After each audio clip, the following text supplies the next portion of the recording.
आदिनाथ शिव सद्गुरु अंतर्यामी अतिशय प्रेम निर्णयति चरणे नामुषीष विषयासक्ति विनाशने बुद्धि निर्मलता निजानंद प्रगटे वरी निष्ठा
सोळमो श्लोक। कामी जन्म परम भोगे काम सुखे धारयन्ति विभत्सम्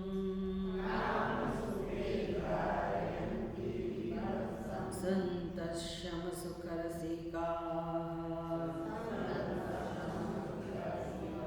सुधाशना सुकरान्नैव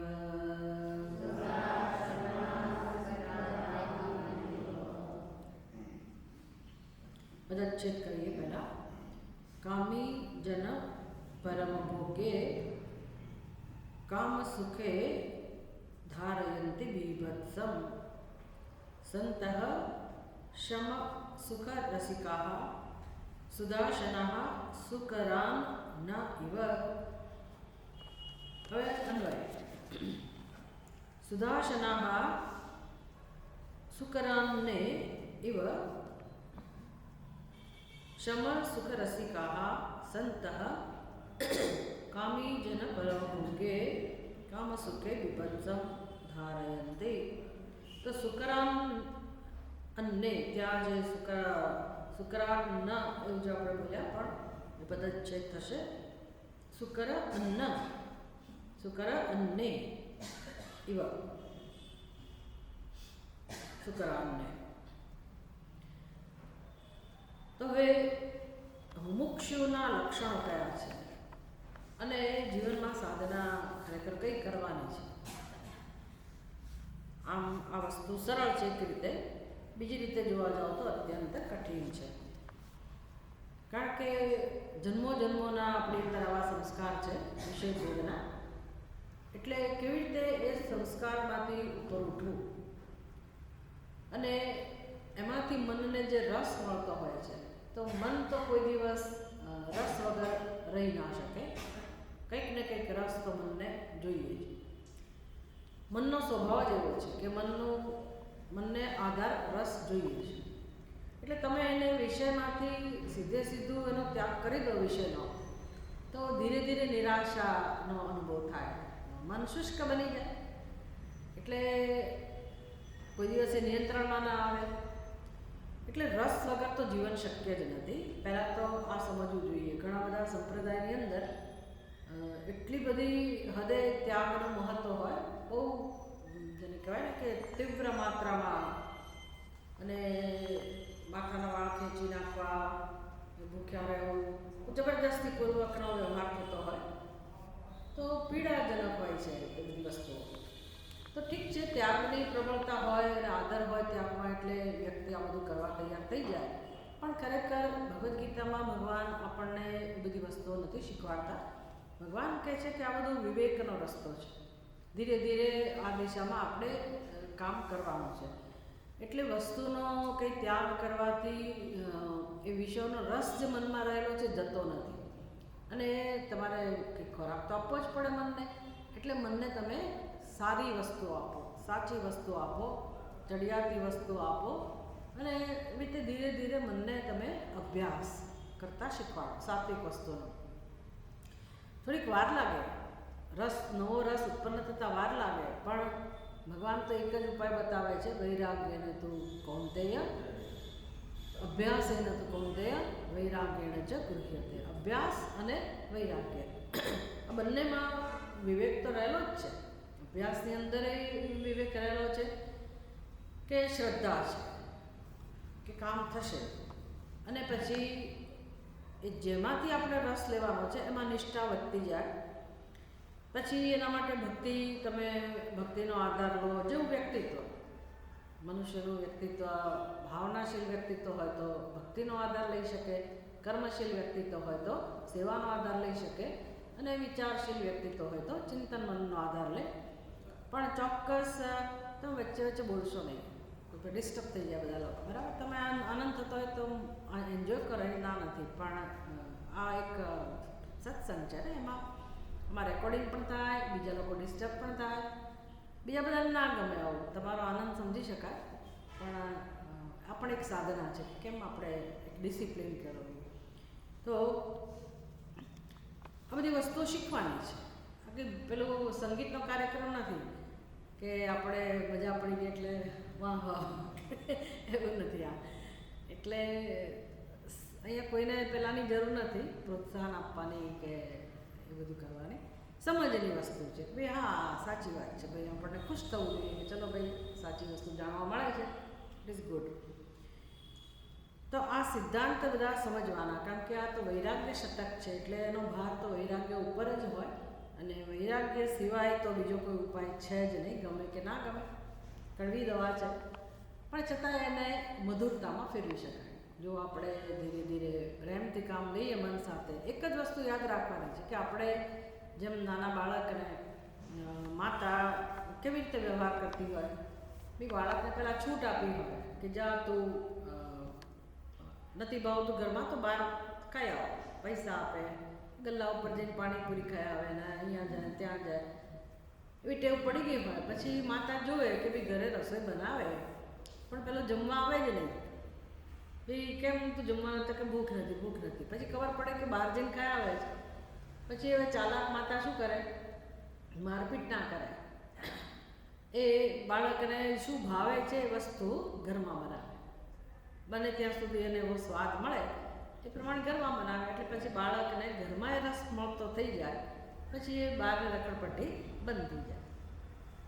એક આ દ્રષ્ટાંત છે કે આપણે આપણા મનને બાળક સમજીને ધીરે ધીરે એને આ તરફ વાળવાનું છે, બહુ જ કાળજીથી, બુદ્ધિપૂર્વક, કે બહારના વિષયોમાંથી જે રસ મળે છે એને કેમ પોતાની પાસેથી મળે, પછી એ ભગવાનની પૂજામાંથી મળે કે જપમાંથી મળે. એટલે જો ભક્તિ સિદ્ધાંત કેવા સરસ રીતે આપણને આ બધું શીખવાડે છે કે વ્યક્તિ પોતાના શોખ માટે થઈને જાત જાતના સ્વાદવાળા ભોજન બનાવે. પછી એને એમ્બ્રોઇડરી ગમતી હોય તો એ પ્રકારનું ભરતકામ બહેનોને ગમતું હોય એટલે એ વાળી વસ્તુઓ પોતાના વસ્ત્રો માટે એ બધો શોખ એ કરે.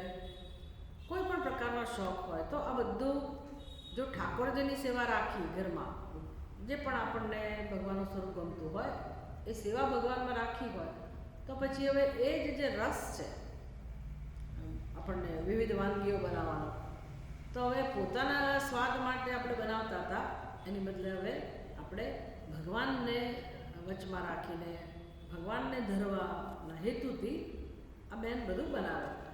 ફેર શું પડે, રસ્તો કેળવાય જ ને. એનું મનમાં આ બધી વસ્તુ ગમતી હતી, મનને આ બધું ગમતું હતું, તો એ રસનું પોષણ થયું.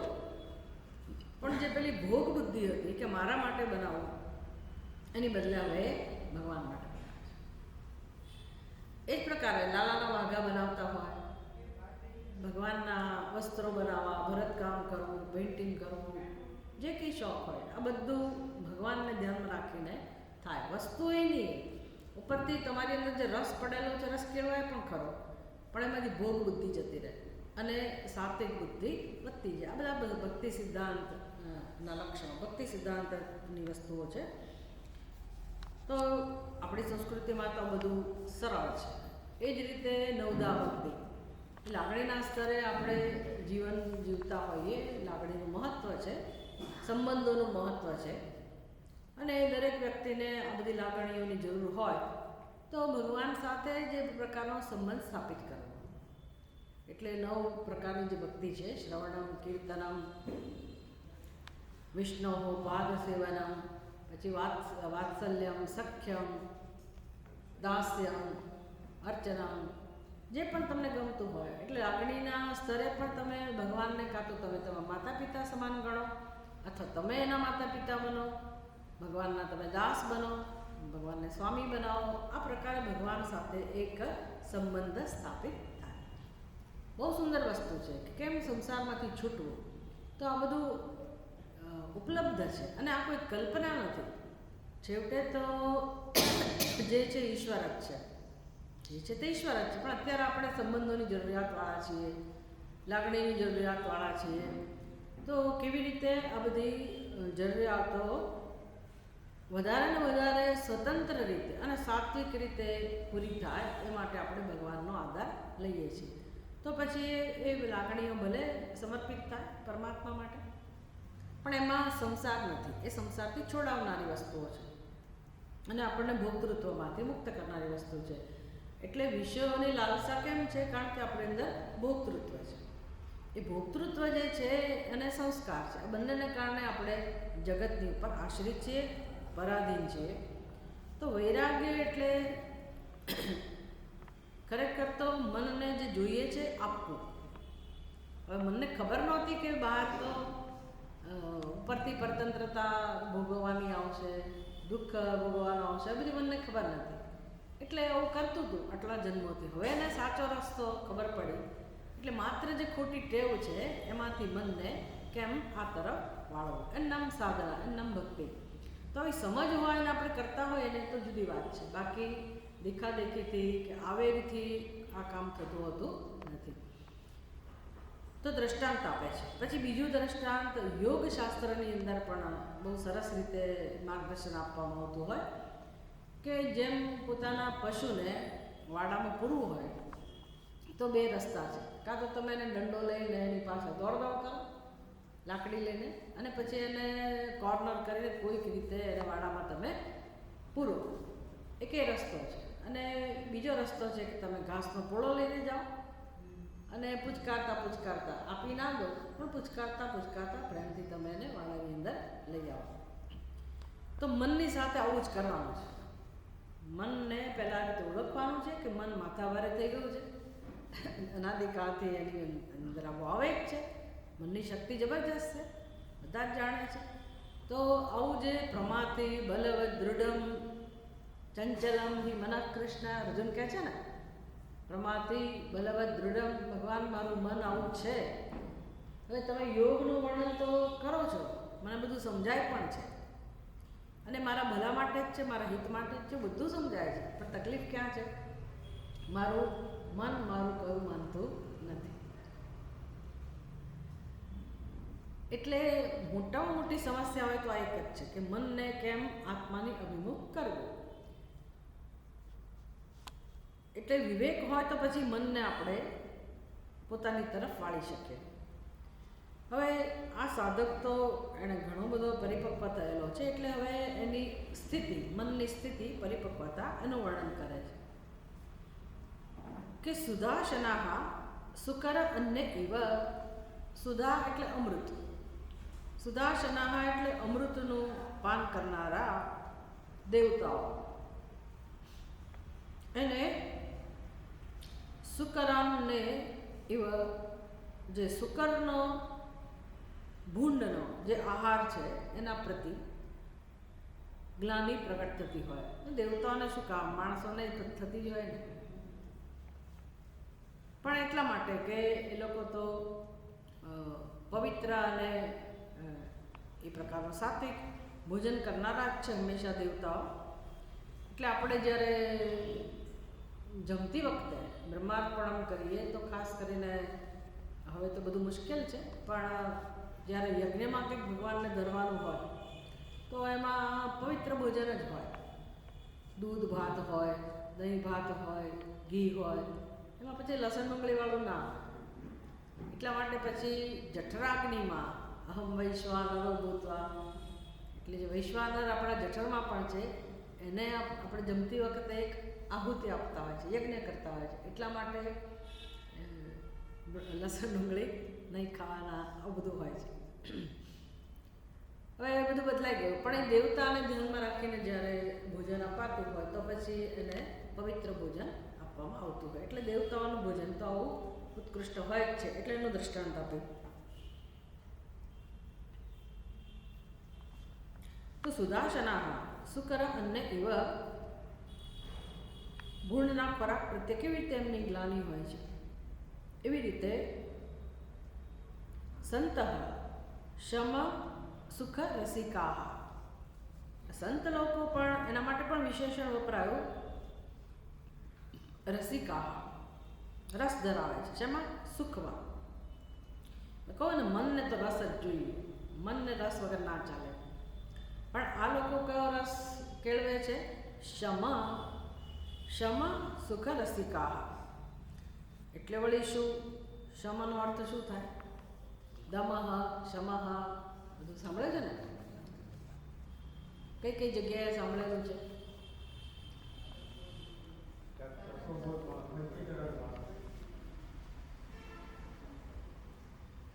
પંચીકરણમાં તો ના આવે, પણ ગીતામાં પણ છે. દમ કોને કહેવાય, શમ કોને કહેવાય? ખાસ કરીને સાધન ચતુષ્ટય સંપત્તિ, 4 પ્રકારની સંપત્તિ. શમ દમાદી એવું કહે છે ને. પહેલી સંપત્તિ એટલે વિવેક, બીજી સંપત્તિ એટલે વૈરાગ્ય, ત્રીજી સંપત્તિ એટલે ષટ સંપત્તિ. પણ ષટ સંપત્તિ એટલે શમ, દમ, ઉપરતિ, તિતિક્ષા, શ્રદ્ધા, સમાધાન. આ અધિકારીત્વ છે. કોનો અધિકારી? મોક્ષનો. ને મોક્ષનો અધિકારી, જ્ઞાનનો અધિકારી કેવો હોવો જોઈએ? કે જેની પાસે આ 4 પ્રકારની સંપત્તિ હોય. વિવેક હોય, વૈરાગ્ય હોય, પછી વૈરાગ્ય પછી આ વસ્તુ આવે છે શમદમાદિ ષટક, શમાદિ ષટક સંપત્તિ, અને છેલ્લે મુમુક્ષુ. એટલે આપણે તો પહેલેથી જ મુમુક્ષુ માની લઈએ છીએ પોતાને. ભગવાનમાં રસ છે એટલે અમે મુમુક્ષુ છીએ એમ કરીને આપણે સત્સંગ કરતા હોઈએ, ભક્તિ કરતા હોઈએ, કર્મયોગનું અનુષ્ઠાન કરતા હોય તો બરાબર છે, એનો વાંધો નથી. પણ પછી ખરેખર મુમુક્ષુ કોને કહેવાય? તો વિવેકાનંદજી એકવાર રામકૃષ્ણ પરમહંસ પાસે ગયા અને કહે છે કે તમે ભગવાનના દર્શન કરેલા છે? વિવેકાનંદજીને આ જ સતાવતો હતો પ્રશ્ન કે કોણે ભગવાનને જોયા છે? જેણે ભગવાનને જોયા એની પાસે હું જાઉં. એટલે જેની પાસે જાય એને કે ભગવાનને જોયા છે. ભલા વિદ્વાનો કે ભાઈ ના, ભગવાનની વાતો કરી શકીએ પણ અમે ભગવાનને જોયા નથી. વેદાંતિ તો ના જ પાડવાનું છે કે ભગવાન જોવાની વસ્તુ જ નથી, તેવું જ કહી દે. પણ રામકૃષ્ણ પરમહંસ તો વાત્સલ્યથી ભરપૂર અને જિજ્ઞાસુને કેમ આ રસ્તે વાળવા? એટલે એ જાણે જ છે કે ભગવાન એનો વિષય નથી, જોવાનો વિષય નથી. એ પણ જાણે તો કહે છે કે હા મેં તો જોયા છે, તો બતાવો મને. લઈ ગયા ગંગા કિનારે અને પછી વિવેકાનંદને કહે છે ડૂબકી માર. વિવેકાનંદજી ડૂબકી મારી. પછી બહાર જેવા આવવા જાય તો રામકૃષ્ણ પરમહંસ એને બહાર આવવા જ ના દે. જેવા બહાર આવવા જાય પરથી દબાવે પાછા પાણીમાં. એટલે ખૂબ અકળાઈ ગયા વિવેકાનંદજી. એ કહે છે કે મહારાજ આવું કેમ કરો છો? તમે મારી નાખવા માંગો છો મને? કેમ આવું કરો છો? હું તમારું કહું કરું છું ને, તમે મને આ રીતે મારે બહાર આવવું છે કે તને તકલીફ શું છે? એટલે એટલા હું અકળામણ થઈ ગઈ ત્યાં કે હું મરી જઈશ જો બહાર નહીં આવું તો. બસ તો કે તને જ્યારે આવી તીવ્ર ઈચ્છા જન્મશે ત્યારે પછી ભગવાન મળશે. ત્યાં સુધી કંઈ ભગવાનને જાણી શકાય નહીં. એટલે મુમુક્ષુની વ્યાખ્યા કરતા શંકરાચાર્ય સમજાવે કે મુમુક્ષુ ની સ્થિતિ કેવી હોય? તો કે કોઈ બાવાજી જટાધારી બાવાજી મોટે ભાગે એની ધૂણી દખાઈને બેઠા હોય, તો પછી એમાંથી જો કંઈ તણખો ઉડ્યો અગ્નિમાં, અરે જટામાં, અને જટા સળગી, તો પછી હવે પહેલું કામ દોડીને પાણી શોધતા હોય. અને તમારી જે ગૃહિણી કોઈ કહે કે મહારાજજી શીરો લેતા જાઓ ભિક્ષામાં કે સારી સારી વાનગી, એ ઊભા ના રહે. અને એક જ વસ્તુ દેખાય કે જળ. કેમ તો કે બસ પહેલું કામ મારું આ છે. એમ જે મનુષ્યને જીવનમાં નિર્ણય થઈ જાય કે મને મોક્ષ જ જોઈએ છે, મોક્ષ સિવાય કશું નથી જોઈતું, અને કોઈ વસ્તુમાં એને આકર્ષણ ના જન્મે એટલી તીવ્ર, અને એ વિવેકમાંથી આ નિર્ણય થયો હોય કે જ્ઞાન જ જોઈએ છે, તો પછી એને કહેવાય મુમુક્ષ. આપણે હજી ખાલી વિવેક મહત્વ જન્મ્યું હોય, પણ પછી શંકરાચાર્યજી કહે છે કે જો મોક્ષ જોઈતો હોય તો વિવેક તો કરવો જ પડશે પહેલાં, કે મોક્ષનું સ્વરૂપ કેવું છે ખાસ કરીને. એટલે મોક્ષ જોઈતો હોય એ લોકો શું કરે, ઘર છોડી દો, આ છોડી દો, પેલું છોડી દો, મને હવે કશામાં રસ નથી, મારે તો આમ જ કરવું છે, આવું કરતા હોય મોટે ભાગે લોકો. મને તો ભગવાનમાં જ રસ છે. તો કે ના, એ તમારો ખરો રસ નથી ભગવાનમાં. જ્યાં સુધી તમે તમારી બુદ્ધિ વિવેક કરીને સમજે નહીં કે તમારી શું ઈચ્છા છે, મોક્ષની ઈચ્છા છે એટલે શું, તમારે ભાગવું છે દુઃખમાંથી કે સંસારમાંથી, તો કે ના, એનું નામ મોક્ષ નથી. મોક્ષ એટલે શેના માટે સંસારમાંથી છૂટવું છે, બરાબર છે, પણ એ નિશ્ચય કેવી રીતે જન્મવો જોઈએ બુદ્ધિમાં, તો કે એ જ એકમાત્ર મારી મૂળભૂત ઈચ્છા છે. એ જ્યાં સુધી આપણે સમજીએ નહીં કે આપણા હૃદયમાં જે ઈચ્છા છે, ઝંખના છે, એ નિત્ય સુખની જ છે, નિત્ય વસ્તુની છે. અનિત્ય સુખની ઈચ્છાવાળા આપણે નથી, નિત્ય સુખની ઈચ્છાવાળા છીએ આપણે. અને તો પછી આ બીજા બધા સુખની કામના જન્મે છે, વિશ્વના સુખની કામના જન્મે છે, એને શું સમજવું? જેને કારણે આપણે આ બધા પ્રયત્નો કરીએ છીએ, આ પ્રકારે જીવન જીવીએ છીએ, તો એને શું સમજવું? એની કેમ છૂટ આપે છે શાસ્ત્રમાં? કેમ ગૃહસ્થાશ્રમની વ્યવસ્થા છે ભાઈ? શું કામ એ બધું છે? તો કે એ બધી ઈચ્છાઓ જન્મો જન્મના સંસ્કારને કારણે છે, એ કંઈ ખરી ઈચ્છા નથી. સંસ્કારોને કારણે જે તીવ્રતા છે, આવેગો છે, એ આવેગો જ્યાં સુધી છે ત્યાં સુધી કોઈ ભગવાનનું ચિંતન કરી શકે નહીં. એને આ બધી વસ્તુઓ સતાવે, માણસ સાંભળે જ નહીં કોઈ રીતે, જેની અંદર આ બધી કામનાઓ હોય અને બધામાં હોય.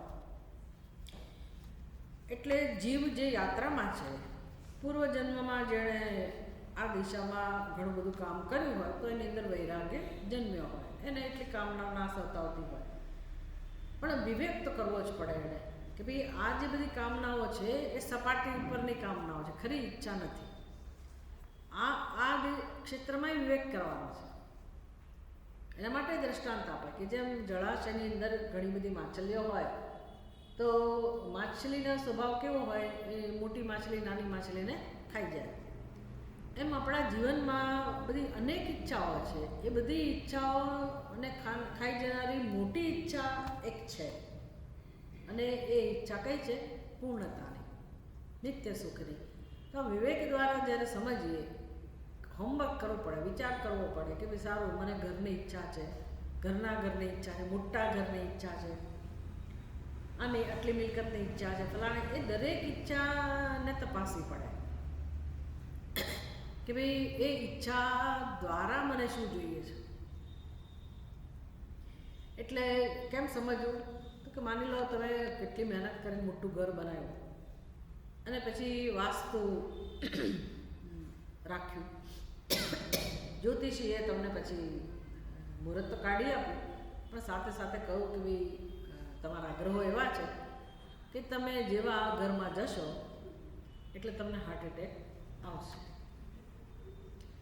તો હવે તમારો વાસ્તુનો જે ઉત્સાહ હતો, એ ઘરમાં પ્રવેશ કરવાનો જે ઉત્સાહ હતો, એના પર પાણી ફરી વળે. જ્યારે વિચાર આવે કે શું કરવું, જવું કે ના જવું, જવું કે ના જવું, કે તમે ભાડે આપી દો, આ કરો તે કરો, પણ તમારો રસ ઉડી જાય એ ઘરમાંથી. તો ભાઈ આટલું મોટું ઘર તમે મહેનત કરીને બનાવ્યું, તો ઘરમાં રસ હતો તમને? ખરેખર ઘરમાં રસ હતો?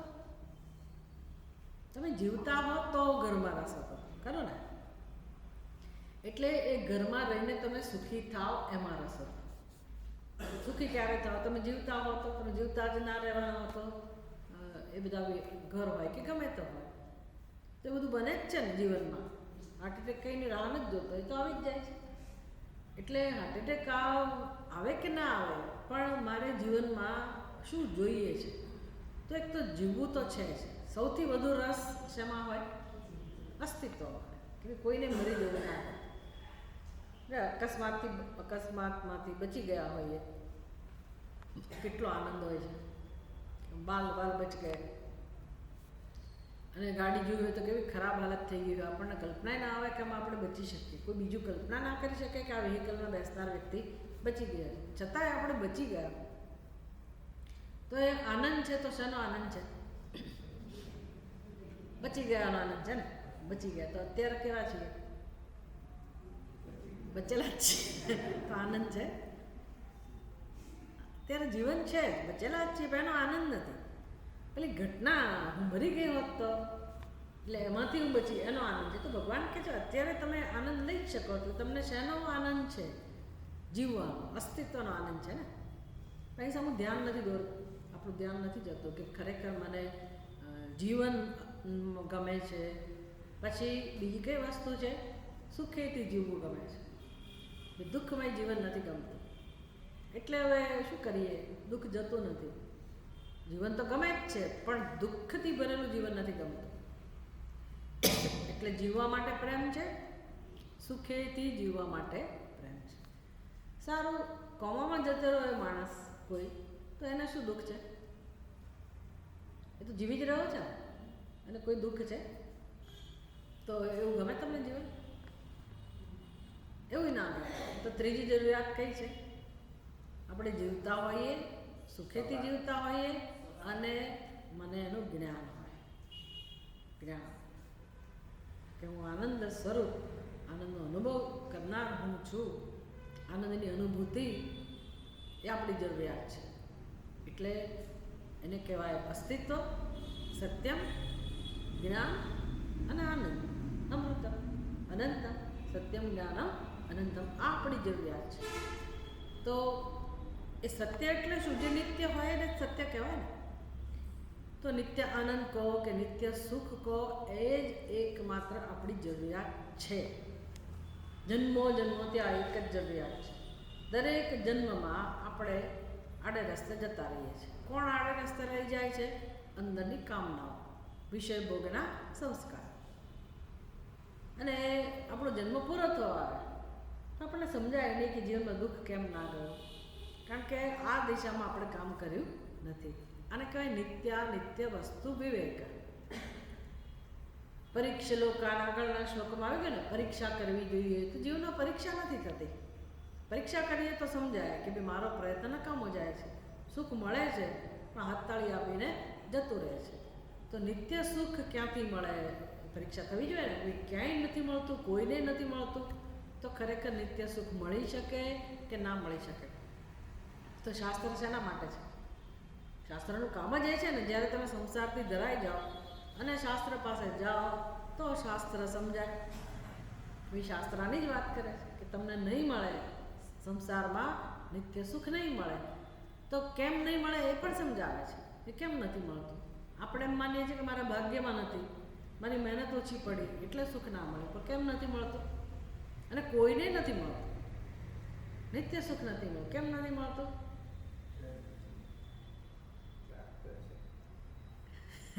નિત્ય સુખ કેમ નથી મળતું?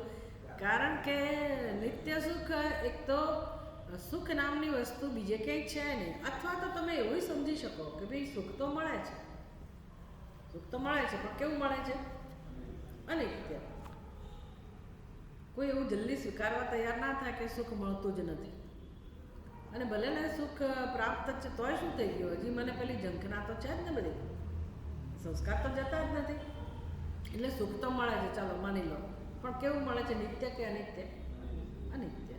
બસ બુદ્ધિને ધીરે ધીરે સમજાવવાની છે કે ભાઈ સુખ મળે છે પણ આવીને જતું રહે છે, એ મને મંજૂર નથી. મને કેવું સુખ જોઈએ છે? નિત્ય. તો અનિત્ય સુખ કેમ અનિત્ય મળે છે? કારણ કે જ્યાંથી હું સુખ મેળવું છું વિષયો કેવા છે? અનિત્ય. અને બધા જ વિષયો કેવા છે? અનિત્ય. એટલે નિત્ય સુખ મળવાની સંભાવના જ નથી. ભલે ને મારો અનુભવ કે મારા સંસ્કારો મને એ બાજુ દોરી જાય, પણ નિત્ય સુખ મળવાની સંભાવના નથી. તો શાસ્ત્ર શું કહે છે? તમને સુખ નહીં જ મળે એટલે શું કરશો? શાસ્ત્ર શું કહે છે? કે બસ હવે તમારા જીવનમાં દુઃખ સ્વીકારી લેવાનું છે અને મૃત્યુ પામવાનું છે, એવું શાસ્ત્ર કહે છે. બીજી જગ્યાએ જાઓ ને સત્સંગમાં તો એવું સાંભળવા મળે હો કે ભાઈ તમે કહો ને કે ભાઈ આ જન્મમાં મેં તો કંઈ ખોટા કર્મ નથી કર્યા, તો સમજાવે કે તો તમારા પૂર્વના જે કર્મો છે ને એ તમે ભોગવી રહ્યા, બાકી કર્મ તો ભોગવવા જ પડે. અહીં સુધીની ચર્ચા હોય. કર્મ કોઈને છોડે નહીં, કર્મ તો ભોગવવા જ પડે. એટલે હવે તમને એમ થાય કે મને મોટું જ્ઞાન થઈ ગયું અને સમાધાન થઈ ગયું કે ચલો હવે કર્મ ભોગવવા છૂટકો જ નથી. પણ આપણી ભગવદ્ ગીતા એ નથી શીખવાડતી, ઉપનિષદો એ નથી શીખવાડતા. ભગવદ્ ગીતા તો કહે છે કે ભાઈ ભલે તમે કર્મ કર્યા હોય અમુક જન્મમાં અને અત્યારે દુઃખી હો, બરાબર છે, કર્મનો સિદ્ધાંત ચેન્જ ના નથી, પણ ભગવદ્ ગીતા કહે છે કે તમે કર્મ કર્યા જ શું કામ? કર્યા જ શું કામ? તો અત્યારે આ જન્મમાં કર્મ કરો છો તો શું કામ કરો છો? ભલે એ જન્મમાં તો જે કર્યું હતું, આ જન્મમાં કર્મ તમને કોણ કરાવડાવે છે? કોણ કરાવડાવે છે? તમને કોઈ જબરજસ્તી કીધું હતું કે લગ્ન કરો? વ્યવસ્થા છે, લગ્ન કરવા જ જોઈએ, માની લીધું છે એટલે ચાલે છે બધું. કેમ તો કે બધાની ઈચ્છા હોય, સારી વાત છે. તો કર્મ કરાવે છે કોણ? આ લગ્ન એટલે હું તો ખાલી દ્રષ્ટાંત આપું છું. લગ્ન પછી કે માણસ કર્મ કરે જ છે ને, બધા જાતના જે પણ કર્મ કરીએ છીએ એ કર્મ કરાવે છે કોણ? આપણી અંદરની ઈચ્છાઓ. એ કામના શબ્દ પણ કંઈ આપણને બહુ ગમતો નથી. ઈચ્છા કહીએ તો ચાલે. ઈચ્છા કર્મ કરાવે. ઈચ્છા એટલે છે એની ઈચ્છા, વિષયોની ઈચ્છા બરાબર છે, પણ ખરેખર ઈચ્છા જન્મી છે માટે. કર્મ શું કામ કર્યું? તો કે ઈચ્છા હતી. ઈચ્છા શું કામ જન્મી? આવું ચિંતન ઉપનિષદ કરાવે છે. આપણો સત્સંગ આવું ચિંતન કરતા શીખવાડે છે કે ઈચ્છા જન્મી છે એમાંથી. ઈચ્છા જન્મે છે શેમાંથી? અધૂરપની લાગણીમાંથી, ઉણપની લાગણીમાંથી. કારણ કે આપણને અંદર હું દુઃખી છું, અધૂરો છું, ઉણપ છું, બધું ચાલે છે, આના વગરના છીએ. માટે તે વિષયને પ્રાપ્ત કરી અને આપણી ઈચ્છા પૂરી થાય અને અધૂરપ દૂર થાય તો મને સારું લાગે. બસ આટલી આપણી એ છે સમજ. અને ઈચ્છા પૂરી થાય છે, થોડીક વાર માટે પૂર્ણતાનો અનુભવ થાય છે. ભૂખ લાગી હતી, સરસ મજાનું આપણે ભાવે એવી વસ્તુઓ જમ્યા, પેટ ભરાઈ ગયું, તો હવે ક્યારે બને ક્યારે હું જમી લઉં એ બધું શાંત થઈ જાય છે ને. તો ચાલો પૂર્ણતાનો અનુભવ થયો, શાંતિ થઈ ગઈ ઈચ્છામાંથી. પણ પછી અધૂરપ જે હતી એ હંમેશ માટે જતી રહી. કેટલાય વિષયો ભોગવ્યા, કેટલી વાર ભોગવ્યા, એકનો એક વિષય અનેક વાર ભોગવ્યો, કેટલાય વિષયો કેટલી વાર ભોગવ્યા. 84 લાખ યોની તમે વિચાર કરો કે આપણે ક્યારથી આ યાત્રામાં આવીશું. કૃષ્ણ ભગવાનને કેટલાય 5000 વર્ષ થઈ ગયા છે. એની પહેલાંનો જે રામચંદ્રજીનો અવતાર હતો એને કેટલા વર્ષો થઈ ગયા. યુગોથી આ સૃષ્ટિ છે. તો આપણે અહીં સુધી પહોંચ્યા છીએ તો કેટલા વખતથી આ ચાલ્યું આવતું હશે કે આપણે હજી એવી જ સ્થિતિમાં છીએ કે આપણને ઉણપો સતાવે છે. બધી ઈચ્છાઓ આપણી અંદર જન્મ્યા જ કરે છે.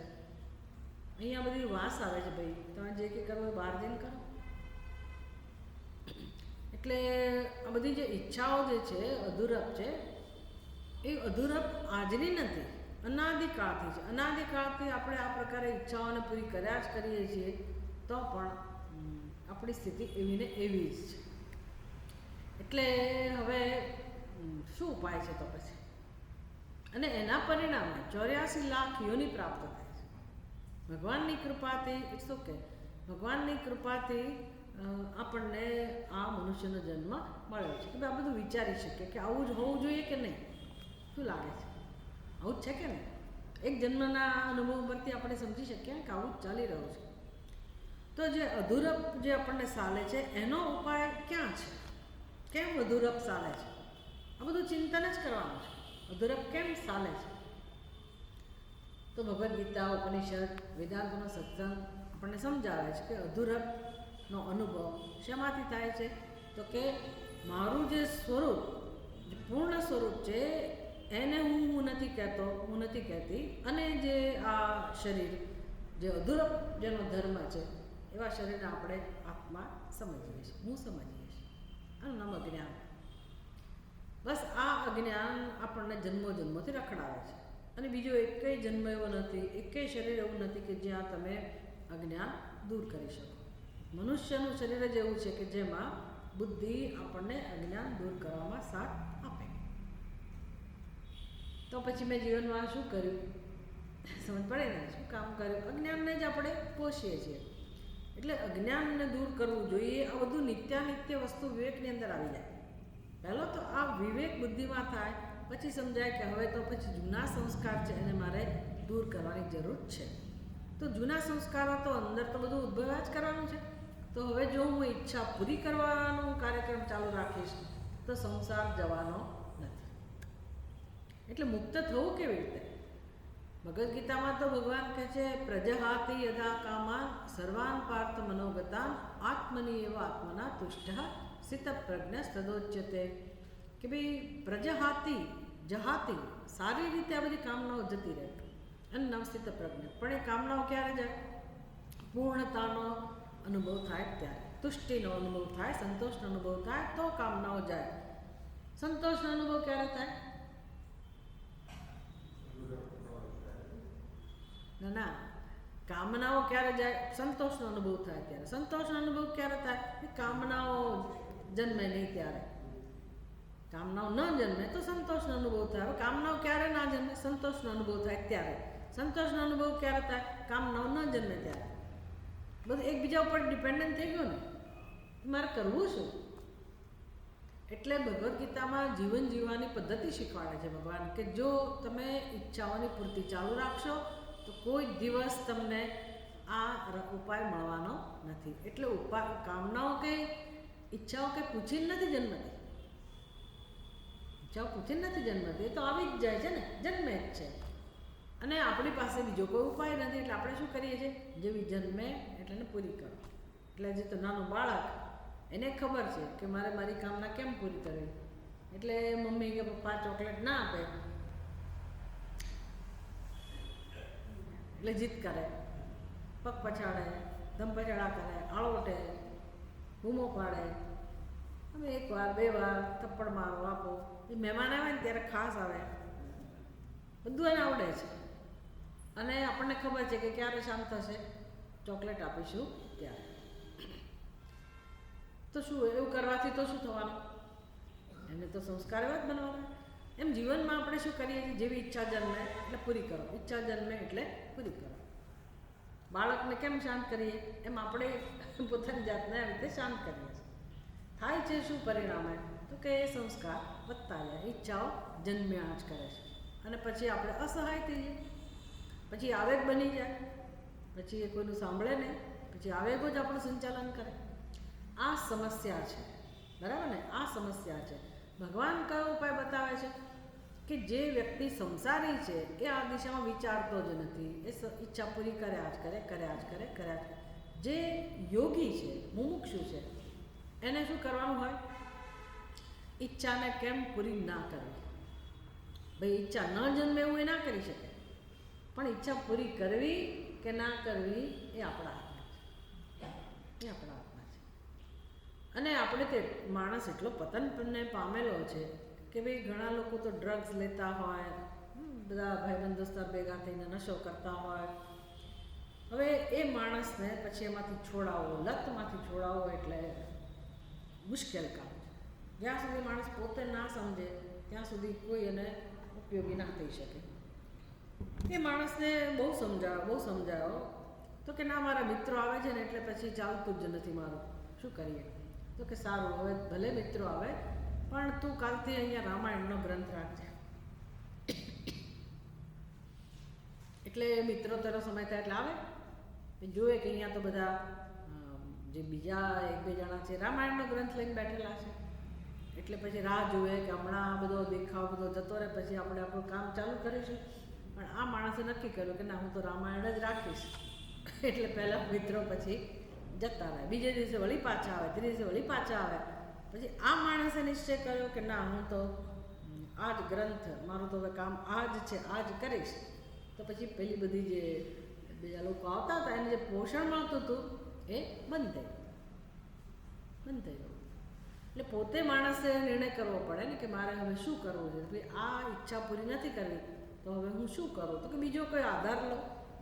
તો ધીરે ધીરે એ ઈચ્છા પૂરી ન કરવી એ જે મનુષ્ય આ દિશામાં કામ કરી રહ્યો છે એનું નામ યોગી, સાધક. અઘરું છે પણ ધીરે ધીરે થાય. એટલે આપણને ભગવાન એવું નથી કહેતા કે તમે સીધું જ આ બધા વિષયોનો ત્યાગ કરો. બુદ્ધિપૂર્વક જીવન જીવો, તમે ચડિયાતો વિષયનો આશ્રય લો, સાત્વિક ઈચ્છાઓ પૂરી કરો, જેમાં સેવા પણ આવી જાય, ભક્તિ પણ આવી જાય. એટલે કર્તવ્ય આપ્યું કે એ બધા કર્મો કરો કે જેથી તમારી જે અંદરની લાલસાઓ છે મહત્વની ના રહે. તમારું કર્તવ્યનું પાલન છે એ મહત્વનું. એમ કરતાં માણસ ચિંતન પણ કરે, જીવનની પરીક્ષા પણ કરે, અને જે એને નવો સ્વાદ મળે છે જે સાત્વિક, એનો આધાર લઈને માણસ આગળ વધે. આ જે કરનાર છે એને કહેવાય શમધમાદિ ષટક સંપત્તિ ધરાવનાર. એટલે દમઃ એટલે ઇન્દ્રિયોના સ્તરે. જો વિવેક જન્મ્યો એટલે વૈરાગ્ય જન્મ્યો, બુદ્ધિમાં જ વૈરાગ્ય જન્મ્યો, પણ સંસ્કારની સાથે કામ કેમ લેવું? તો એના માટે દમ પણ જોઈએ. ભાઈ નહીં એટલે નહીં જ, હું નહીં જ લઉં, નહીં જ કરવા, પોતાનો એક નિર્ણય, હું આ નહીં કરું. પછી ઇન્દ્રિયોના સ્તરે તમે આવું કરી શકો. મનને પણ શાંત કરવું પડે ને, મનને પણ નિયંત્રણમાં લેવું પડે. તો મનના સ્તરે જ્યારે નિયંત્રણની વાત આવે એને કહેવાય શમઃ. ઇન્દ્રિયોના સ્તરે જે નિયંત્રણ કરીએ એને કહેવાય દમઃ, અને મનના સ્તરે મનોનિગ્રહ કહો એ બધાને શમ કહેવાય. તો સંન્યાસી, યોગી આ બધાના જીવનમાં મુખ્ય કર્તવ્ય આ છે કે કેમ શમ કેળવવું. એક ઇન્દ્રિયોના સ્તરે નિયંત્રણ, બીજું મનના સ્તરે નિયંત્રણ. તો શમ સુખ રસિકા. મને શું મળે? શમના આચરણથી શું મળે? આ બધું શીખવા જેવું છે, શબ્દોથી કંઈ સમજાશે નહીં. એટલે શમ કોને કહેવાય? તો કેમ મનને આપણે શાંત કરતા જઈએ, એકાગ્ર કરતા જઈએ. અને એના કેટલા બધા ઉપાયો છે કે તમે પ્રાણાયામ કરો. રમણ મહર્ષિ કહે છે ને કે ભાઈ આ એક જ વૃક્ષની બે શાખા છે. ચિત્તવાયવશ્ચિત ક્રિયાયુતા શાખયોર્દ્વયી શક્તિમૂલકા. એટલે એક જ શક્તિના બે શાખાઓ છે, પ્રાણ અને મન. મન કંઈ હાથમાં આવે નહીં, મન અત્યંત સૂક્ષ્મ છે. મન જલ્દી આપણને દાદ ના આપે, મન ઉપર નિયંત્રણ ના પ્રાપ્ત કરી શકાય. પણ એક ઉપાય છે કે મન શરીર સાથે જોડાયેલું છે, પ્રાણ સાથે. એટલે તમે જેમ જેમ પ્રાણાયામ કરો, ગમે તેટલી બહિર્મુખતા હોય, ગમે તેટલી અશાંતિ હોય, મન તમારું તમારી પાસે આવે. હવે આ અભ્યાસ થઈ ગયો. ખરેખર તો આજકાલ તો ફિઝિકલ હેલ્થ માટે, સ્વાસ્થ્ય માટે પણ એનું કેટલું મહત્ત્વ છે શીખવાડે છે, પણ લોકોને એનું મહત્ત્વ સમજાતું જ નથી. પ્રાણાયામમાં શું, પણ પ્રાણાયામ કેટલી સરસ વસ્તુ છે. અને મનને સ્વસ્થ કરવા માટે તો પ્રાણાયામ શ્રેષ્ઠ ઉપાય છે. પછી જપ પણ છે, પૂજા પાઠ, આ બધું એના માટે જ છે. પછી મેડિટેશન, એ બધામાં ખરેખર આપણે આપણી નજીક છીએ. જેમ વ્યક્તિ પોતાની નજીક આવતો જાય તેમ તેમ એને અંદરનો રસ મળતો જાય, જેને કહે નિજા આનંદ, પોતાના સ્વરૂપનો આનંદ એને મળતો જાય. એટલે રસિકાહા કહ્યું, શમ સુખ રસિકાહા. તો એ લોકો સુખ તો માણે જ છે, તો કોનું સુખ માણે છે? આત્માનું સુખ. તો આવા જે સંત છે, સંત શમ સુખ રસિકાહા, એમની સ્થિતિ કે એમની દ્રષ્ટિ કેવી છે જગતના વિષયો પ્રત્યે?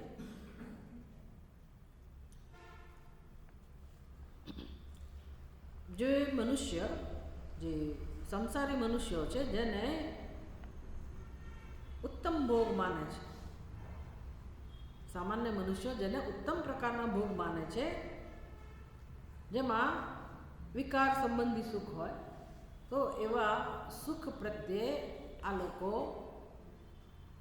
એને શું કહે? નિર્વેદ. એને વૈરાગ્યની દ્રષ્ટિ જો, એમને એમાં કોઈ રસ ઉપજતો નથી. કોની જેમ? જેમ દેવતાઓને અમૃત જેમનું પાન છે, અમૃત જેમનો ખોરાક છે, એમને પેલા શુકર ભૂંડ એના અન્ન પ્રત્યે કેવી ગ્લાની જન્મે, એવી રીતે આ ભક્તને, સાધકને, મુમુક્ષુને હવે સંસારી જેવા સુખ ભોગવવામાં રસ જન્મતો નથી. આગળ કહે છે વિક્ષેપ માત્ર ભાજ વિકાસ કાષ્ઠાગત જ્ઞાના સ્વસ્યાપિ ચેષ્ટિતાની સ્વયમીક્ષન્તે પરસ્યેવ.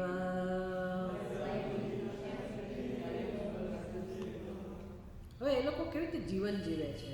આવા સાધકો, યોગીઓ, મુમુક્ષો કેવી રીતે, કઈ દ્રષ્ટિથી પોતાનો વ્યવહાર કરે છે? એ પણ કર્મ તો કરતા જ, કર્મફળ પણ ભોગવી રહ્યા હોય, પણ એની દ્રષ્ટિ કેવી છે એનું વર્ણન છે આ શ્લોકની અંદર. વિક્ષેપ માત્ર બાજ વિકાસ કાષ્ઠાગત જ્ઞાના સ્વસ્યાપિ ચેષ્ટિતાની સ્વયમીક્ષન્તે પરસ્ય ઇવ. વિકાસ કાષ્ઠાગત જ્ઞાના વિક્ષેપ માત્ર ભાજ સ્વસ્ય ચેષ્ટિતાની અપી સ્વયં પરસ્ય ઇવ ઈક્ષન્તે.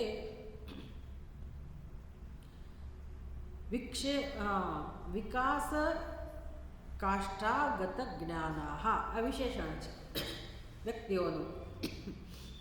એ શબ્દ સમજવો હોય ને તો પાછળથી સમજવાનું શરૂ કરવાનું. જ્ઞાના, જ્ઞાના એટલે જ્ઞાન ધરાવનાર. કેવા પ્રકારનું જ્ઞાન છે? કાષ્ઠાગત જ્ઞાના એટલે જેનું જ્ઞાન પરાકાષ્ઠા સુધી પહોંચેલું છે. વિકાસ, વિકાસની પરાકાષ્ઠા, વિકાસ કાષ્ઠાગત જ્ઞાના તો જેનું જ્ઞાન હવે પૂર્ણતાને પામેલું છે.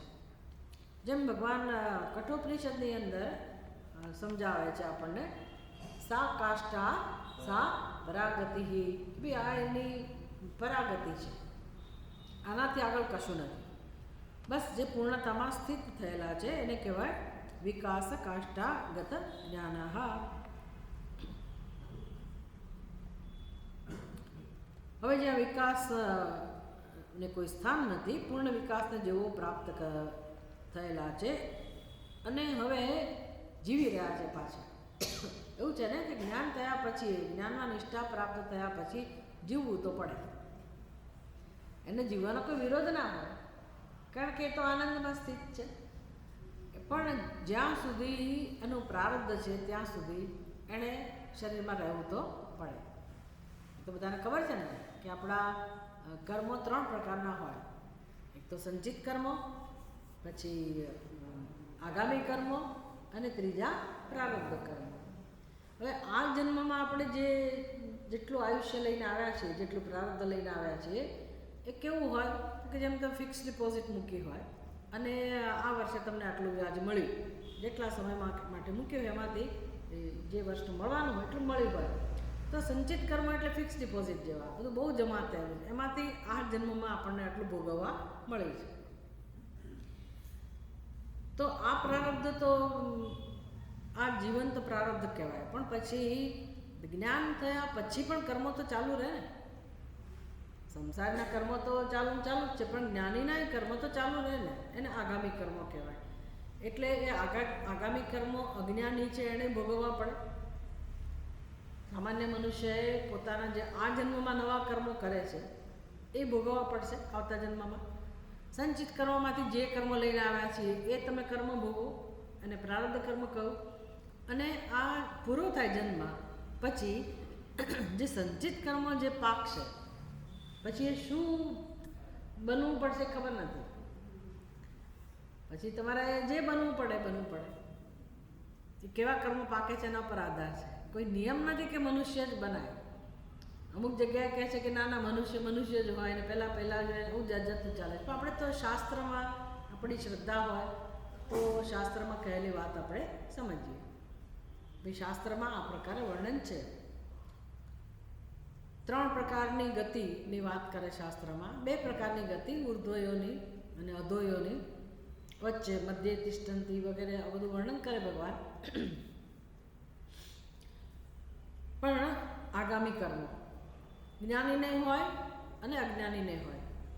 સંચિત કર્મો જ્ઞાનીને પણ હોય અને અજ્ઞાનીને હોય, અને પ્રારબ્ધ પણ બંનેને હોય. હવે જ્ઞાની અને અજ્ઞાનીમાં ફેર શું પડે? જો કે અજ્ઞાની માણસ છે એને આ જન્મ પૂરો થાય એટલે નવો જન્મ એનો તૈયાર થઈ ગયો હોય, સંચિતમાંથી જે પાકે એ પ્રમાણે એને આગળ જવું પડે. એટલું જ નહીં, આ જન્મમાં જે કર્મો કર્યા એ પણ જમા થાય, એના પ્રમાણે ફરી ભવિષ્યમાં નવો જન્મ એ સંચિતમાં જ જમા થતા હશે, પણ એને કહેવાય આગામી કર્મ. જ્ઞાન શું કરે છે? જ્ઞાન આ બધા કર્મોને બાળીને ભસ્મ કરી દે છે. એટલે જેણે જ્ઞાન થયું, જેણે પોતાના સ્વરૂપને જાણી લીધું, તો હવે ત્યાં કોઈ ભોગતા તો રહ્યો જ નહીં, કરતા ના રહ્યો. જ્ઞાન થયા પછી જ્ઞાન એને જ થયું કહેવાય કે જ્યાં કર્તૃત્વ જતું રહ્યું. તો કર્તૃત્વ નથી પણ કર્મ તો થઈ રહ્યું છે સંસ્કારને કારણે, ઉપાધિ છે એટલે.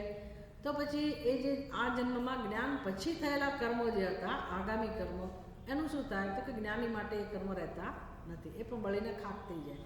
અને પેલા અનાદિકાળના સંચિત કર્મો હતા એનું શું થાય? એ પણ બળીને ખાક થઈ જાય. જ્ઞાનાગ્નિ ભસ્મસાત કુરુતે સર્વાણી કર્માણી, બધા કર્મો, કોઈ તાકાત નથી સૃષ્ટિમાં કે જે કર્મોને બાળી શકે. કર્મ ભોગવવા જ પડે, અનિયમ છે. પણ જ્ઞાન એવી વસ્તુ છે, એટલે જ્ઞાનને પવિત્ર કહું. નહીં જ્ઞાનને સદૃશમ પવિત્રમ ઇહ વિદ્યતે. જ્ઞાનથી પવિત્ર બીજી કોઈ વસ્તુ નથી. કેમ? આના જ કારણથી કે કર્મને બાળીને ભસ્મ કરી દે છે. પણ જે પ્રારબ્ધ કર્મ છે એને જ્ઞાન કશું ના કરી શકે, એ તો ભોગવવું જ પડે.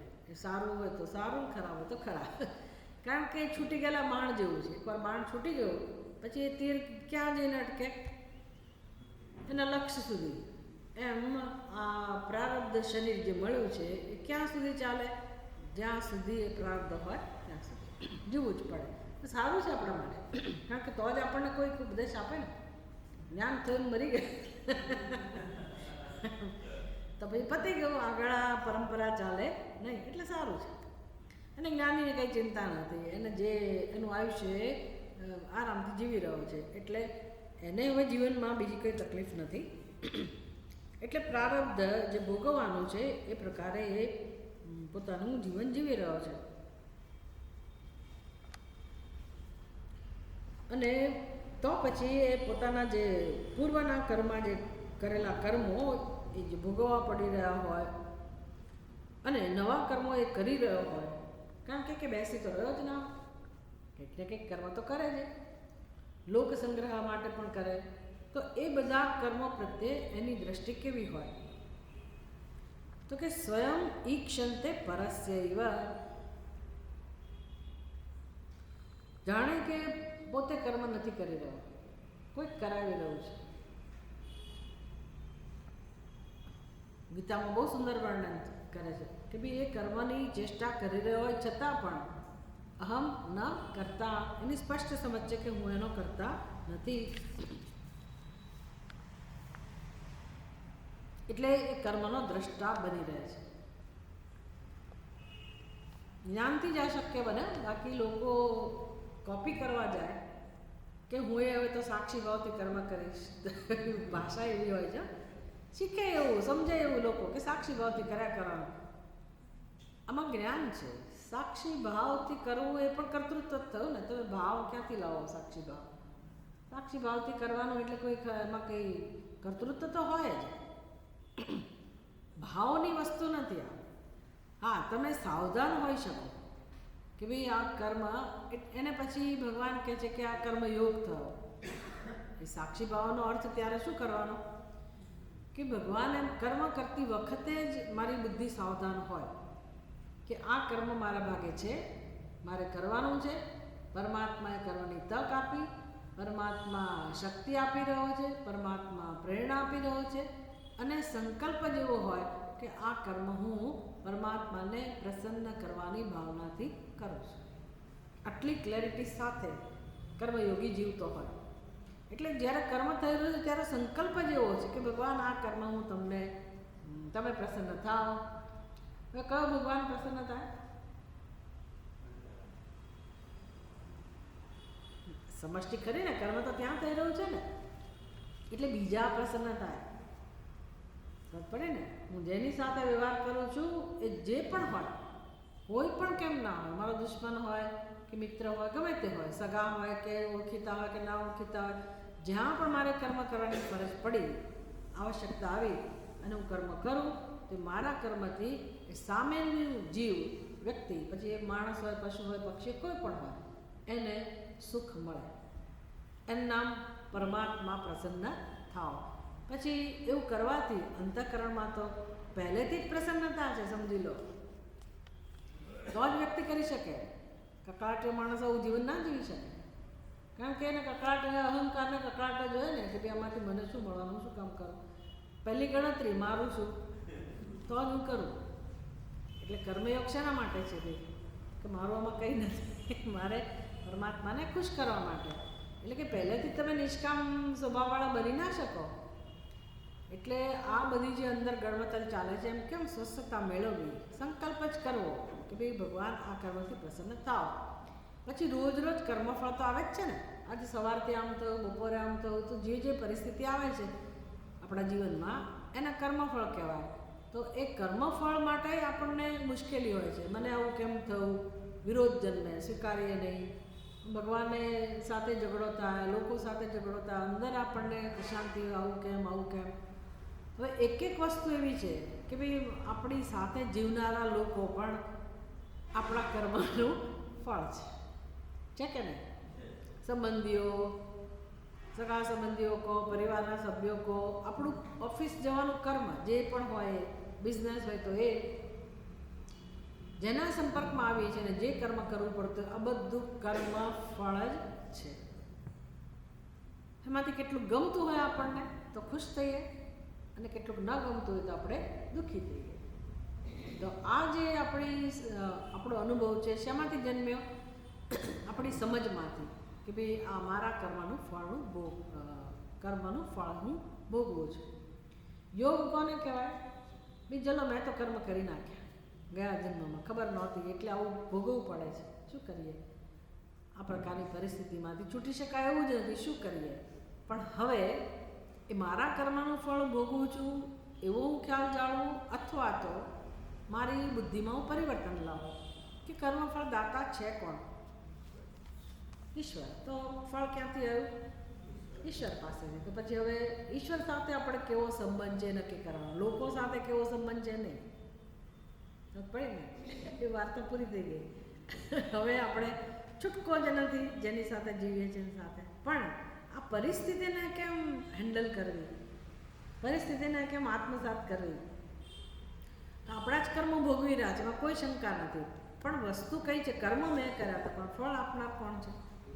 ઈશ્વર. તો હવે આપણે ઈશ્વર સાથે સંબંધ જોડ્યો હોય, ભગવાન ગમતા હોય, ભગવાન જ એક આશ્રય છે, આપણે સમર્પિત થવા ઈચ્છતા હોઈએ, તો પછી હવે એ કર્મફળમાં હું ભગવાનના પ્રસાદને જોતા શીખું. પ્રસાદ બુદ્ધિ બહુ મોટું પરિવર્તન છે. જન્મો લાગી જાય, પણ એકવાર આપણી બુદ્ધિ આવી બની જાય કે ઈશ્વરની મરજી હશે કંઈક કારણ, પ્રસાદ ઈશ્વરે જે આપ્યું છે.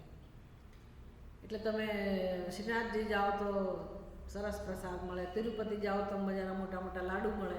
હવે તો કદાચ એ આનંદ નહીં રહેતો હોય લોકોને, નકલી ઘી ને જાતનું ખબર પડે એટલે. પણ આ તો એક સમય હતો કે ભાઈ તિરુપતિથી પ્રસાદ આવ્યો હોય તો કેવો સરસ હોય. અને કેદારનાથ કોઈ જઈને આવે તો પ્રસાદ કેવો હોય?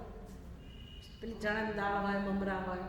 તો તમે એમ કહો છો કે ભાઈ આવો પ્રસાદ ના જોઈએ, મને તો પહેલો જ જોઈએ, એવું કહીએ આપણે?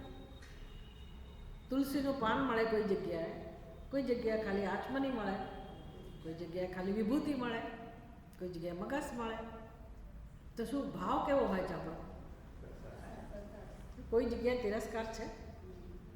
લાડુ આપે તો લાવો બે ચાર, એ કરીએ કદાચ, પણ બાકી ખાસ તો એ તુલસીનું પાન હોય કે વિભૂતિ હોય તો આપણે તિરસ્કારની ભાવનાથી એ ગ્રહણ કરતા નથી. પ્રેમ એટલો ને એટલો જ છે. કેમ? શું કારણ છે એનું? વસ્તુ તો વિરોધી છે ને, તદ્દન વિરોધી છે બંને વસ્તુઓ. ક્યાં વિભૂતિ, ક્યાં ખાલી પેલો મમરો સૂકો અને ક્યાં લાડુ, કેટલું અંતર છે. તો જીવનમાં આવું જ છે ને બધું, વિરોધાભાસ વચ્ચે તો આપણું જીવન છે. તો કેમ સ્વસ્થતા જાળવવી? શું કરવું? તો બુદ્ધિમાં પરિવર્તન લાવ્યા વગર જીવન શક્ય નથી. કારણ કે બહાર તો પરિવર્તન આવે એમ જ નથી. જેની સાથે તમારે લખ્યું છે એની સાથે જ જીવવું પડે.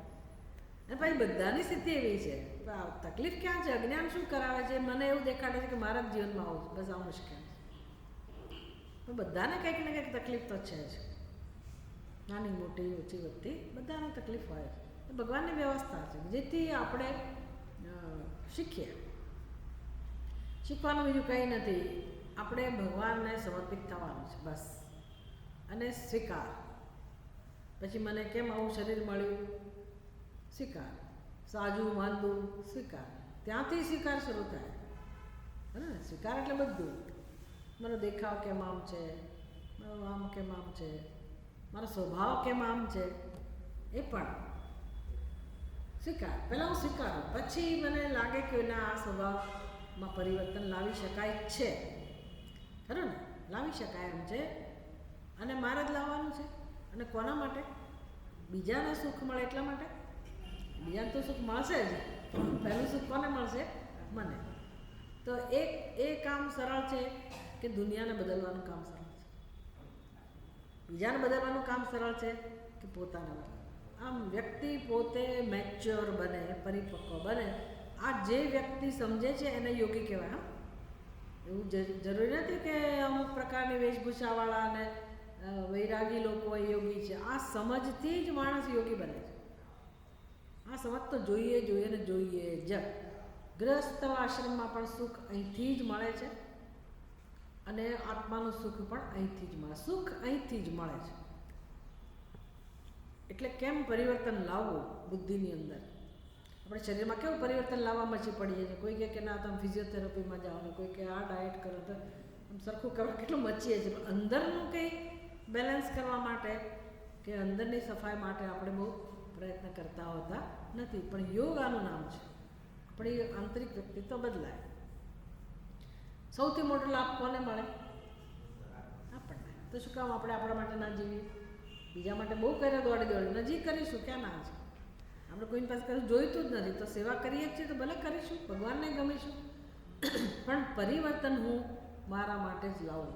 અને હવે જગત સાથે કંઈ આપણને હવે એમાં બહુ રસ નથી. જે છે તે છે, તો મારે ભગવાન સાથે સંબંધ છે. મુખ્ય વસ્તુ કઈ છે? હવે આપણા કરતા હરતા આપણો આશ્રય કોણ છે? પરમાત્મા. એણે જે આપ્યું છે સ્વીકાર, જે આપ્યું છે એ જીવન ચલાવે છે, એ જ કરી રહ્યો છે. એટલે કર્મ કરતી વખતે એનો આધાર, કર્મફળ ભોગવતી વખતે પણ એનો જ આધાર. આવી આ લોકોની દ્રષ્ટિ છે. એને કહેવાય વિકાસ કાષ્ઠગત જ્ઞાન.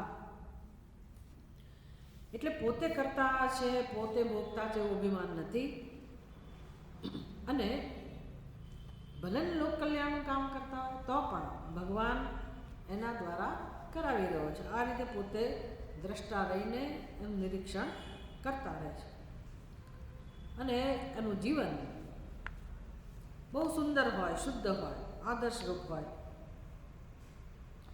પછી એવો અહંકાર ના હોય કે જો તમે મારી જેવું જીવન જીવતા શીખો, આ શું તમે આવું કામ કર્યા કરો છો, નાની નાની ઈચ્છાઓ પાછળ પડ્યા છો, આવું બધું ના કહે. આ તો સત્સંગ છે એટલે કહીએ છીએ. બાકી કોઈના ઘરે જઈને કે એવું ના કહેવા જવાનું હોય કે તમે કેમ આવું બધું કર્યા કરો. એટલે એની જીવન જીવવાની રીત કેવી હોય? ભગવાન કહે છે ને, ન બુદ્ધિ ભેદમ જનયે અજ્ઞાનામ કર્મસંગીનામ જોશે સર્વાણી કર્માણી વિદ્વાન યુક્ત સમાચરણ. તો વિદ્વાનને કેવી રીતે જીવન જીવવાનું હોય? તો કે જેમ માતા પિતા પોતાના બાળકોને શીખવાડે તો એની એક રીત હોય શીખવાડવાની બાળકોને. બાળક જેવા જ બની જાય, એની સાથે ભળી જાય, અને પછી રમતમાં એમને માર્ગદર્શન આપે, સારી વસ્તુ શીખવાડે. એવી રીતે આ લોકો જીવન જીવતા હોય તો એની વાત કરે છે 18મા શ્લોકમાં. અસ્થાને વિનિવિષ્ટાન અસ્થાનેવ સંતુષ્ટાન અનુવર્તન્તે ધીરાઃ પિતરઃ ઇવ ક્રીડતો બાલાન. અસ્થાને અભિનિવિષ્ટાન અસ્થાને એવ સંતુષ્ટાન અનુવર્તન્તે ધીરાઃ પિતરઃ ઇવ ક્રીડતઃ બાલાન. અસ્થાને અભિનિવિષ્ટાન અસ્થાને એવ સંતુષ્ટાન ક્રીડતઃ બાલાન પિતરઃ ઇવ ધીરાઃ અનુવર્તન્તે. તો અસ્થાને અભિનિવિષ્ટાન અહિત થાય બાળકોની વાત છે. જેવી રીતે અહિત થતું હોય એવી રમત. ઘણીવાર બાળક પડી જાય તો વાગી જાય એવી જંગલી જેવી રમતો રમતા હોય ઘણીવાર, તો એમાં એ છોડે નહીં. ઘણું બોલાવે માતા પિતા કે તું રહેવા દે આ રમત ના રમીશ, પણ એને એ જ રમત ગમતી હોય અને એમને એમાંથી જ સંતોષ મળતો હોય. તો એ રમતમાંથી છોડાવવા માટે કુશળ માતા પિતા શું કરે ભાઈ, એ થોડીક વાર એની પાસે રહે પછી એને બદલે કે ચાલ ને આપણે આની કરતાં આ રમત રમીએ, ભાઈ અહીં બહુ તડકો આવે છે આપણે જરા છાંયે જઈને રમીએ, પછી આ રમત મૂક આપણે આ રમત રમીએ કરીને એને ધીરે ધીરે વાળે.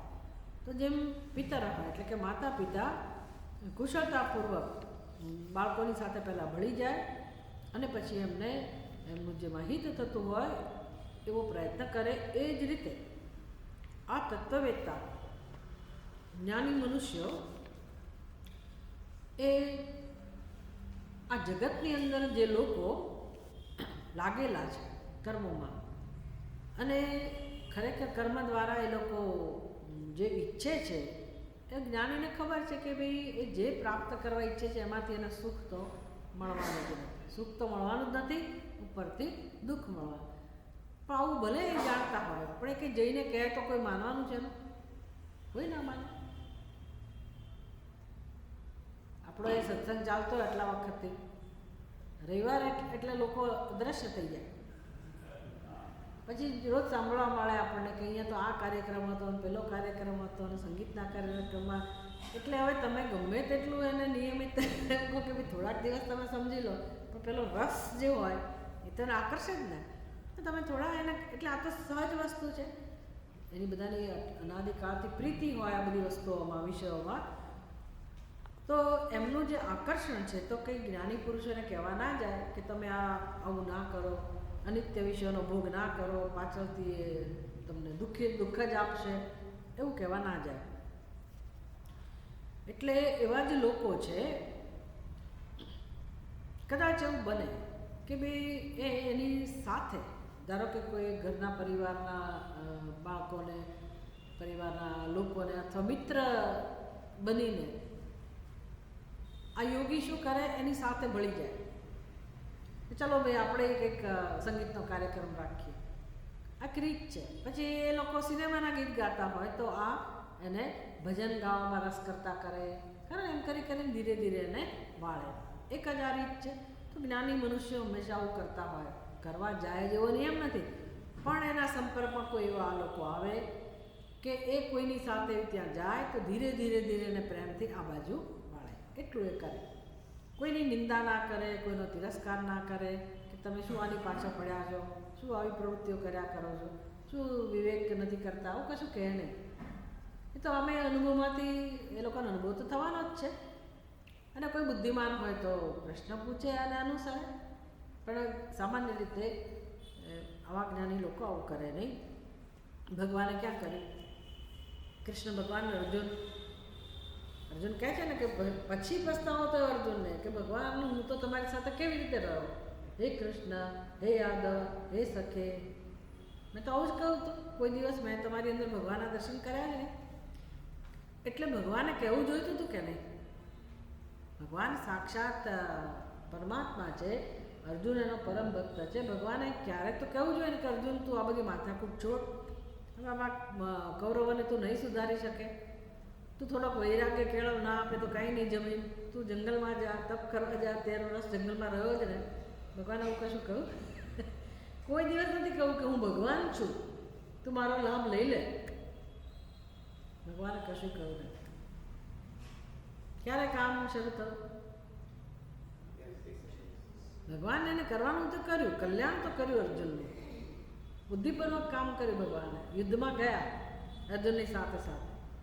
પછી એવી ચાલાકીપૂર્વક એણે કહ્યું કે અથ પશ્ય કુરુન, આવું કહીને અર્જુનની બુદ્ધિ ભ્રમિત કરે.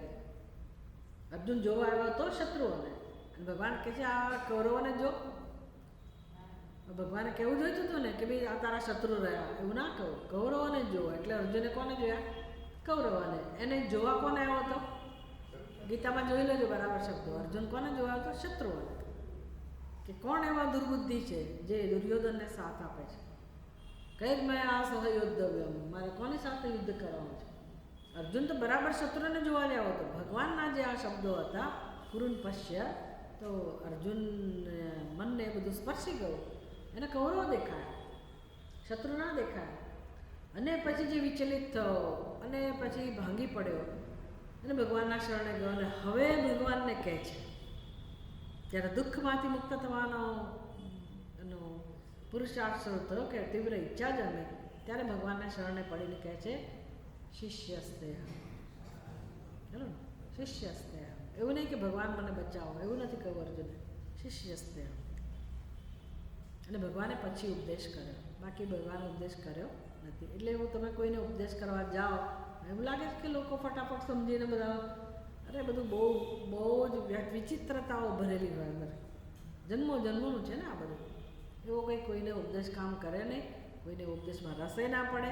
તો એ વ્યક્તિ પોતે આગળ આવી રહ્યો હોય જીવનમાં, પોતાનું કંઈક હોય અને રસ જાગ્યો હોય, તો આ નિમિત્ત બને ઉપદેશ અને એનું કામ થઈ જાય. એટલે 18 અધ્યાય સુધી ભગવાને તો સમજાવ જ કર્યું. બીજો કોઈ ઉપાય જ નથી. માથા પર હાથ મૂકી દીધો હોત ને, ના મૂકી શકે. આપણે એવા જ છીએ, કોઈ માથા પર હાથ મૂકે તો પછી આવો સત્સંગ કોણ કરે? કોઈ મળતું નથી. એવા સિદ્ધ પુરુષો મળી જાય તો આપણે એવું જ કરીએ. હવે સાક્ષાત ભગવાન હતા તોય એણે એવું નથી કર્યું. શીખવાડવા કે ભાઈ આ અજ્ઞાન દૂર કર્યા સિવાય બીજો કોઈ ઉપાય જ નથી. પણ ના, મને તો કોઈ એવા મહાત્મા, પાછું એ કે તમારી પાસે શું કામ સાંભળીએ? આજકાલના આવેલા તમે શું કરવાના હતા? તમે થોડોક જાતનું હોય. એટલે અમે તો એવા મહાત્મા. એટલે એક સાધક, અમારા સાધક તો ના કહેવાય, પણ એને બસ પહેલેથી જાહેર કર્યું મારા તો ગુરુ જ છે. સારું ભાઈ, કયા ગુરુ છે? તો કે પેલા મહાઅવતાર બાબા. તમને કોઈ નહીં ખબર હોય, એનું પિક્ચર હોય છે મહાઅવતાર બાબા. એટલે એ ગુરુજી એટલે કેવા કે છે જ નહીં એનું શરીર, પણ એમ કે એ સૂક્ષ્મ રૂપે બસ એ છે અને એ મને માર્ગદર્શન આપે છે. એટલે વ્યક્તિને સામે બેસીને શીખવું હોય ને એ તૈયારી ના. એટલે મારા ગુરુ પહેલાં છે ને એ કામ કરશે. એટલે ત્યાં સુધી ભલે દુઃખી થઈને રજળપાટ કરે, પણ ભાઈ ગુરુ તમારા જે હોય એ તમે માનો ક્યાં ના છે, પણ આ વસ્તુ તો શીખો, સાંભળો તો ખરા. એટલે કોઈ બુદ્ધિ એવી જલ્દી તૈયાર થાય નહીં. એટલે કહો ને આ સત્સંગમાં પ્રેમથી શ્રવણ કરવું, શીખવું, તો સમજવાનું કે ઈશ્વરની બહુ જ મોટી કૃપા છે અને તમારું પોતાનું પણ ઘણું બધું પુણ્ય છે. જેટલી સમજ તમારી પોતાની, એટલે જ્ઞાન તમારું પોતાનું બનવું જોઈએ તો કામ થાય. આ સિવાય બીજો કોઈ રસ્તો નથી. ઓમ પૂર્ણમદ પૂર્ણમિદ પૂર્ણાત પૂર્ણમુદચ્યતે પૂર્ણસ્ય પૂર્ણમાદાય પૂર્ણમેવાવશિષ્યતે. ઓમ શાંતિ શાંતિ શાંતિ. હરિ